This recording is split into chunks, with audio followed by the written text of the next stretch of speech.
అందాల విశాఖలో అదనపు హంగుగా మెట్రో పరుగులు తీనుంది. ఇందుకు సంబంధించి కేంద్రం నుండి గ్రీన్ సిగ్నల్ వచ్చేసింది. విశాఖకి పలు ప్రాజెక్టులు రానున్న నేపథ్యంలో భవిష్యత్ అవసరాలను దృష్టిలో పెట్టుకుని మెట్రో రైలు పట్టాలు ఎక్కనుంది.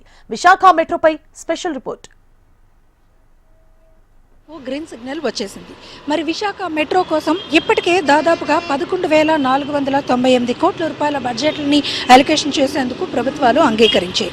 దీంతో పాటు 3 ఫేజుల్లో విశాఖపట్నంలో మెట్రో నిర్మాణం అనేది జరిగేందుకు ఏర్పాట్లు చేస్తున్నారు. 3 కారిడార్స్ని నిర్మించబోతున్నారు. దాదాపుగా 46 కిలోమీటర్ల పొడుగున ఈ కారిడార్స్ వచ్చి విశాఖ మెట్రో అనేది స్టీల్ ప్లాంట్ నుంచి మరి భోగాపురం ఎయిర్పోర్ట్ వరకు కూడా 3 ఫేజుల్లో నిర్మించేందుకు ఏర్పాట్లు జరుగుతున్నాయి. విశాఖ మెట్రో వస్తే కనుక ఇక్కడ పబ్లిక్ ట్రాన్స్పోర్ట్కి మరింత వెసులుబాటు కలగడంతో పాటు విశాఖకి మరో అదనపు హంగు కూడా చేకూరే అవకాశం అయితే మాత్రం ఉంటుంది. మరి విశాఖపట్నంలో మెట్రో రైల్ ఎలా పరుగులు పెట్టబోతుంది, దీనికి సంబంధించి స్పెషల్ రిపోర్ట్ చూద్దాం. విశాఖపట్నం మెట్రోకి సమగ్ర ప్రాజెక్టు నివేదికకు సంబంధించి ముందడుగు పడింది. విశాఖ ప్రాజెక్టుకు 11,488 కోట్లు ప్రతిపాదించారు. ఈక్విటీ షేర్లో సగానికి కేంద్రం ఓకే చేసింది. మెట్రో రైలు కొత్త పాలసీ 2017 ప్రకారం విశాఖ ప్రాజెక్టుకు మొత్తం ఈక్విటీ షేర్ 40%లో కేంద్రం 20% నిధులు సమకూర్చేందుకు అంగీకరించింది. ఇక మిగతా 20% నిధులు రాష్ట్ర ప్రభుత్వం పెట్టుకోవాలి.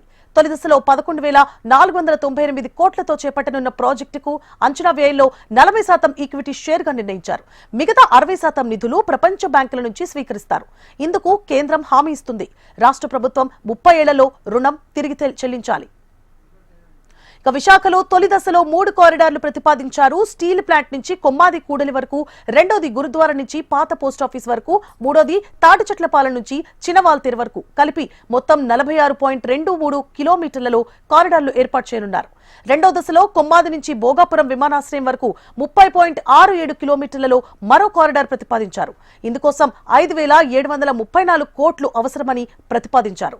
విమానాశ్రయం ప్రారంభానికి సిద్ధమవుతున్నందున తొలి దశలోనే కొమ్మాది భోగాపురం మధ్య కారిడార్ కు కేంద్రం ఆమోదం కోసం ప్రయత్నిస్తున్నారు. ఇక మొత్తానికి విశాఖలో మెట్రో షురూ అవడంపై హర్షం వ్యక్తమవుతోంది. మెట్రోకి సంబంధించి 3 కారిడార్లని కనుక చూసుకుంటే కనుక స్టీల్ ప్లాంట్ నుంచి కొమ్మాది వరకు ఒక కారిడార్, అలాగే గురుద్వారా నుంచి పోస్ట్ ఆఫీస్ వరకు మరొకటి, మరి తాటిచెట్లపాలెం నుంచి చినవాల్తీర్ వరకు మరొకటి. 3 కారిడార్లని ఫస్ట్ ఫేజ్లో నిర్మించనున్నారు. అలాగే భోగాపురం ఎయిర్పోర్ట్ నుంచి కొమ్మాది వరకు సెకండ్ ఫేజ్లో మరొక కారిడార్ని కూడా నిర్మించనున్నారు. మొత్తానికి విశాఖపట్నంలో అన్ని రోడ్లలోని కూడా ప్రధాన జంక్షన్ల నుంచి మెట్రో పరుగులు పెట్టనుంది.